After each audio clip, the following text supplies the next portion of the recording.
ನೀವು ಗಮನಿಸಿದಿರಾ? ಇತ್ತೀಚೆಗೆ ನ್ಯೂಸ್ನಲ್ಲಿ ಒಂದು ಮಾತು ಪದೇ ಪದೇ ಕೇಳಿಸ್ತಾ ಇದೆ. ಅದೇ ಡಾಲರ್ ಎದುರು ರೂಪಾಯಿ ಮತ್ತೆ ಕುಸಿತ ಅಂತ. ಇದು ಕೇವಲ ಟಿವಿಯಲ್ಲಿ ಕಾಣೋ ನಂಬರ್ ಅಲ್ಲ, ಇದು ನಿಮ್ಮ ದೈನಂದಿನ ಜೀವನದ ಮೇಲೆ ನೇರವಾಗಿ ಪರಿಣಾಮ ಬೀರೋ ವಿಷಯ. ಒಮ್ಮೆ ಯೋಚನೆ ಮಾಡಿ ನೋಡಿ, ಬೆಳಗ್ಗೆ ಕುಡಿಯೋ ಕಾಫಿಯಿಂದ ಹಿಡಿದು ಗಾಡಿಗೆ ಹಾಕಿಸೋ ಪೆಟ್ರೋಲ್, ನಿಮ್ಮ ಕೈಯಲ್ಲಿರೋ ಮೊಬೈಲ್, ಹಾಗೆ ಮಕ್ಕಳ ಎಜುಕೇಷನ್ ಖರ್ಚು, ಇವೆಲ್ಲದಕ್ಕೂ ರೂಪಾಯಿಗೂ ಏನು ಸಂಬಂಧ ಅಂತೀರಾ? ಖಂಡಿತ ಸಂಬಂಧ ಇದೆ. ರೂಪಾಯಿ ವೀಕ್ ಆದ್ರೆ ನಮ್ಮ ಕೈಯಲ್ಲಿರೋ ದುಡ್ಡಿನ ಶಕ್ತಿ ಕಡಿಮೆ ಆಗುತ್ತೆ. ಅಂದ್ರೆ ನಾವು ಅದೇ ದುಡ್ಡಿಗೆ ಮುಂಚೆಗಿಂತ ಕಡಿಮೆ ವಸ್ತುಗಳನ್ನು ಖರೀದಿಸಬೇಕಾಗತ್ತೆ. ಇದನ್ನ ತುಂಬಾ ಸಿಂಪಲ್ ಆಗಿ ಅರ್ಥ ಮಾಡ್ಕೊಳ್ಳೋಣ. $1 ಕೊಳ್ಳೋದಕ್ಕೆ ನಾವು ಹಿಂದೆಂದಿಗಿಂತ ಹೆಚ್ಚು ರೂಪಾಯಿನ ಕೊಡ್ತಾ ಇದ್ದೀವಿ. ಇದನ್ನೇ ರೂಪಾಯಿ ಕುಸಿತ ಅನ್ನೋದು. ಗ್ಲೋಬಲ್ ಮಾರ್ಕೆಟ್ನಲ್ಲಿ ಡಾಲರ್ ಸ್ಟ್ರಾಂಗ್ ಆಗ್ತಿದೆ, ಅದರ ಎದುರು ನಮ್ಮ ರೂಪಾಯಿ ದುರ್ಬಲ ಆಗ್ತಾ ಇದೆ. ಇದು ಕೇವಲ ಭಾರತದ ಸಮಸ್ಯೆ ಮಾತ್ರ ಅಲ್ಲ, ಆದರೆ ನಮ್ಮ ಹಾಗೆ ಆಮದು ಅಂದ್ರೆ ಇಂಪೋರ್ಟ್ ಮೇಲೆ ಡಿಪೆಂಡ್ ಆಗಿರೋ ದೇಶಗಳಿಗೆ ಇದರ ಹೊಡೆತ ಸ್ವಲ್ಪ ಜಾಸ್ತಿನೇ ಬೀಳುತ್ತೆ. ಹಾಗಾದ್ರೆ ಇಲ್ಲೊಂದು ಪ್ರಶ್ನೆ ಬರುತ್ತೆ, ರೂಪಾಯಿ ಯಾಕೆ ಹೀಗೆ ದುರ್ಬಲ ಆಗ್ತಿದೆ? ಇದಕ್ಕೆ ಮುಖ್ಯವಾಗಿ 3 ಕಾರಣಗಳಿದ್ದಾವೆ. ಮೊದಲನೇ ಕಾರಣ, ಅಮೆರಿಕದ ಸೆಂಟ್ರಲ್ ಬ್ಯಾಂಕ್ ಬಡ್ಡಿ ದರವನ್ನು ಹೆಚ್ಚಿಸಿದೆ. ಅಲ್ಲಿ ಬಡ್ಡಿ ದರ ಹೆಚ್ಚಾದಾಗ ಜಾಗತಿಕ ಹೂಡಿಕೆದಾರರು ಅಂದ್ರೆ ಇನ್ವೆಸ್ಟರ್ಸ್ ತಮ್ಮ ಹಣವನ್ನ ಅಮೆರಿಕದ ಕಡೆಗೆ ತಗೊಂಡು ಹೋಗ್ತಾರೆ. ಆಗ ಭಾರತದಿಂದ ಹಣ ಹೊರ ಹೋಗುತ್ತೆ, ಡಾಲರ್ಗೆ ಡಿಮ್ಯಾಂಡ್ ಹೆಚ್ಚಾಗುತ್ತೆ. ಸಹಜವಾಗಿ ರೂಪಾಯಿ ಮೌಲ್ಯ ಕುಸಿಯುತ್ತೆ. ಇದು ಸಿಂಪಲ್ ಲೆಕ್ಕ. ಎರಡನೇ ಕಾರಣ, ಕಚ್ಚಾ ತೈಲ. ನಾವು ಬಳಸೋ ಪೆಟ್ರೋಲ್, ಡೀಸೆಲ್ ಹೆಚ್ಚಾಗಿ ಹೊರದೇಶಗಳಿಂದಾನೇ ಬರೋದು. ಅದಕ್ಕೆ ನಾವು ಡಾಲರ್ನಲ್ಲೇ ಪೇಮೆಂಟ್ ಮಾಡಬೇಕು. ಡಾಲರ್ ರೇಟ್ ಜಾಸ್ತಿ ಆದಾಗ ನಮಗೆ ಹೆಚ್ಚು ರೂಪಾಯಿ ಖರ್ಚಾಗುತ್ತೆ. ಇದು ದೇಶದ ಟ್ರೇಡ್ ಡೆಫಿಸಿಟ್ ಅನ್ನ ಹೆಚ್ಚಿಸುತ್ತೆ. ಇದರ ಪರಿಣಾಮವಾಗಿ ರೂಪಾಯಿ ಮೇಲೆ ಮತ್ತಷ್ಟು ಒತ್ತಡ ಬೀಳುತ್ತೆ. ಮೂರನೇ ಕಾರಣ, ಜಾಗತಿಕ ಅನಿಶ್ಚಿತತೆ.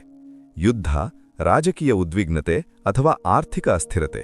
ಇಂತಹ ಸಂದರ್ಭಗಳಲ್ಲಿ ಇನ್ವೆಸ್ಟರ್ಸ್ ಯಾವಾಗ್ಲೂ ಸೇಫ್ ಆಗಿರೋ ಕರೆನ್ಸಿ ಕಡೆಗೆ ಹೋಗ್ತಾರೆ. ಅವರಿಗೆ ಡಾಲರ್ ತುಂಬಾ ಸೇಫ್ ಅಂತ ಅನ್ಸುತ್ತೆ. ಇದರ ಪರಿಣಾಮವಾಗಿ ನಮ್ಮಂತಹ ದೇಶಗಳ ಕರೆನ್ಸಿಗಳು ದುರ್ಬಲ ಆಗ್ತವೆ. ಇವಾಗ ಮುಖ್ಯವಾದ ವಿಚಾರಕ್ಕೆ ಬರೋಣ. ನಮ್ಮ ಕರ್ನಾಟಕದ ಮೇಲೆ ಇದರ ಪರಿಣಾಮ ಏನು? ಮೊದಲು ಬೆಂಗಳೂರಿನ ಐಟಿ ಸೆಕ್ಟರ್ ತಗೊಳ್ಳೋಣ. ಐಟಿ ಕಂಪನಿಗಳಿಗೆ ಆದಾಯ ಬರೋದು ಡಾಲರ್ನಲ್ಲಿ. ಹಾಗಾಗಿ ರೂಪಾಯಿ ವೀಕ್ ಆದಾಗ ಅವರಿಗೆ ರೂಪಾಯಿಯಲ್ಲಿ ಕನ್ವರ್ಟ್ ಆದಾಗ ಹೆಚ್ಚು ಹಣ ಸಿಗತ್ತೆ. ಇದು ಕಂಪನಿಗಳಿಗೆ ಒಳ್ಳೆಯದೇ. ಆದರೆ ಅಲ್ಲಿ ಕೆಲಸ ಮಾಡೋ ಯುವ ಉದ್ಯೋಗಿಗಳ ಕಥೆ ಏನು? ಫಾರಿನ್ ಟ್ರಿಪ್ ಕಾಸ್ಟ್ಲಿ ಆಗುತ್ತೆ, ಎಲೆಕ್ಟ್ರಾನಿಕ್ ಗ್ಯಾಡ್ಜೆಟ್ಸ್ ದುಬಾರಿ ಆಗುತ್ತೆ, ವಿದೇಶದಲ್ಲಿ ಓದೋದು ಕೂಡ ದುಬಾರಿಯಾಗುತ್ತೆ. ಒಟ್ಟಾರೆಯಾಗಿ ಜೀವನದ ವೆಚ್ಚ ನಿಧಾನವಾಗಿ ಏರುತ್ತಾ ಹೋಗುತ್ತೆ. ಈಗ ನಮ್ಮ ರೈತರ ಬಗ್ಗೆ ಮಾತಾಡೋಣ. ಉತ್ತರ ಕರ್ನಾಟಕದ ಒಬ್ಬ ರೈತನನ್ನ ಊಹಿಸಿಕೊಳ್ಳಿ. ಅವರು ಬಳಸೋ ರಸಗೊಬ್ಬರದ ಕೆಲವು ಕಚ್ಚಾ ವಸ್ತುಗಳು ವಿದೇಶದಿಂದ ಬರ್ತವೆ. ರೂಪಾಯಿ ವೀಕ್ ಆದಾಗ ಇದನ್ನ ಇಂಪೋರ್ಟ್ ಮಾಡಿಕೊಳ್ಳುವ ವೆಚ್ಚ ಹೆಚ್ಚಾಗುತ್ತೆ. ಇದರ ನೇರ ಪರಿಣಾಮ ಅಂದ್ರೆ ಕೃಷಿ ವೆಚ್ಚ ಕೂಡ ಜಾಸ್ತಿ ಆಗುತ್ತೆ. ಟ್ರ್ಯಾಕ್ಟರ್ ಸ್ಪೇರ್ ಪಾರ್ಟ್ಸ್ ದುಬಾರಿ ಆಗುತ್ತೆ, ಇಂಧನ ದುಬಾರಿ ಆಗುತ್ತೆ. ಅಂತಿಮವಾಗಿ ಅವರ ಕೈಗೆ ಸಿಗೋ ಲಾಭದ ಪ್ರಮಾಣ ಕಡಿಮೆ ಆಗ್ಬಿಡುತ್ತೆ. ಇನ್ನು ಒಂದು ಸಾಮಾನ್ಯ ಮಧ್ಯಮ ವರ್ಗದ ಕುಟುಂಬವನ್ನ ಗಮನಿಸಿ ನೋಡಿ. ಮನೆ ಸಾಲ ಇರುತ್ತೆ, ಇಎಂಐ ಕಟ್ಟಬೇಕು, ಮಕ್ಕಳ ಎಜುಕೇಷನ್ ಇರುತ್ತೆ. ಪೆಟ್ರೋಲ್ ಬೆಲೆ ಏರಿದ ತಕ್ಷಣ ಟ್ರಾನ್ಸ್ಪೋರ್ಟೇಷನ್ ಕಾಸ್ಟ್ ಅಂದ್ರೆ ಸಾಗಣೆ ವೆಚ್ಚ ಏರುತ್ತೆ. ತರಕಾರಿ ಬೆಲೆ ಜಾಸ್ತಿ ಆಗುತ್ತೆ, ದಿನಸಿ ಖರ್ಚು ಹೆಚ್ಚಾಗುತ್ತೆ. ಒಂದು ವೇಳೆ ನೀವು ವಿದೇಶದಲ್ಲಿರೋ ನಿಮ್ಮ ಮಕ್ಕಳಿಗೆ ಅಥವಾ ಸಂಬಂಧಿಕರಿಗೆ ದುಡ್ಡು ಕಳಿಸ್ತಾ ಇದ್ರೆ ಈಗ ಅದಕ್ಕೆ ಹೆಚ್ಚು ರೂಪಾಯಿ ಖರ್ಚು ಮಾಡಬೇಕಾಗತ್ತೆ. ಇದು ಕಾಮನ್ ಮ್ಯಾನ್ ಮೇಲಾಗೋ ನೇರ ಪರಿಣಾಮ. ಆದರೆ ಇಲ್ಲೊಂದು ಪ್ರಮುಖವಾದ ಪ್ರಶ್ನೆ ಬರುತ್ತೆ, ರೂಪಾಯಿ ಕುಸಿತ ಅಂದ್ರೆ ಎಲ್ಲರಿಗೂ ನಷ್ಟನಾ? ಖಂಡಿತ ಇಲ್ಲ. ಎಕ್ಸ್ಪೋರ್ಟ್ ಅಂದ್ರೆ ರಫ್ತು ಮಾಡೋರಿಗೆ ಇದರಿಂದ ಲಾಭ ಇದೆ. ಮಲೆನಾಡಿನ ಕಾಫಿ, ಉತ್ತರ ಕರ್ನಾಟಕದ ದಾಳಿಂಬೆ, ಮಂಗಳೂರಿನ ಸೀಫುಡ್ ಇವೆಲ್ಲ ವಿದೇಶಕ್ಕೆ ಎಕ್ಸ್ಪೋರ್ಟ್ ಆಗ್ತವೆ. ಅಲ್ಲಿಂದ ಬರೋ ಡಾಲರ್ ಇಂಧಿಯಾ ಈಗ ಹೆಚ್ಚಿನ ರೂಪಾಯಿಯಾಗಿ ಕನ್ವರ್ಟ್ ಆಗುತ್ತೆ. ಇದು ನಮ್ಮ ಎಕ್ಸ್ಪೋರ್ಟ್ ಸೆಕ್ಟರ್ಗೆ ದೊಡ್ಡ ಪ್ಲಸ್ ಪಾಯಿಂಟ್. ಸ್ವಲ್ಪ ಹಿಸ್ಟ್ರಿ ನೋಡೋದಾದ್ರೆ, ಸುಮಾರು 10 ವರ್ಷಗಳ ಹಿಂದೆ $1ಗೆ ಅಂದಾಜು 60 ರೂಪಾಯಿ ಕೊಟ್ರೆ ಸಾಕಾಗ್ತಾ ಇತ್ತು. ಆದರೆ ಇವತ್ತು ಅದು 85 ರೂಪಾಯಿಯ ಆಸುಪಾಸಿನಲ್ಲಿದೆ.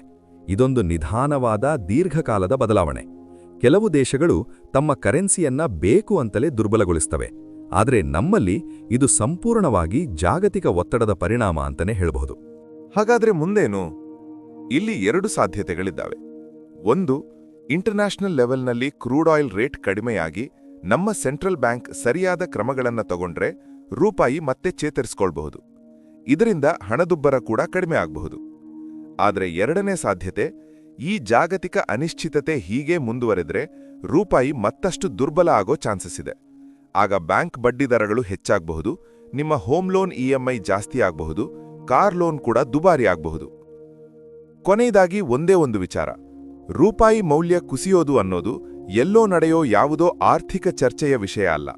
ಇದು ನಿಮ್ಮ ಮನೆ ಖರ್ಚಿನ ವಿಷಯ, ನಮ್ಮ ಉಳಿತಾಯದ ವಿಷಯ, ಹಾಗೆ ನಮ್ಮ ಭವಿಷ್ಯದ ಪ್ಲಾನಿಂಗ್ಗೆ ಸಂಬಂಧಪಟ್ಟ ವಿಷಯ. ನಿಮ್ಮ ಅಭಿಪ್ರಾಯ ಏನು? ರೂಪಾಯಿ ಕುಸಿತದ ಬಿಸಿ ನಿಮ್ಮ ದೈನಂದಿನ ಜೀವನದಲ್ಲಿ ನಿಮಗೆ ಸ್ಪಷ್ಟವಾಗಿ ಕಾಣಿಸ್ತಾ ಇದೆಯಾ? ದಯವಿಟ್ಟು ಕಮೆಂಟ್ ಮಾಡಿ ತಿಳಿಸಿ.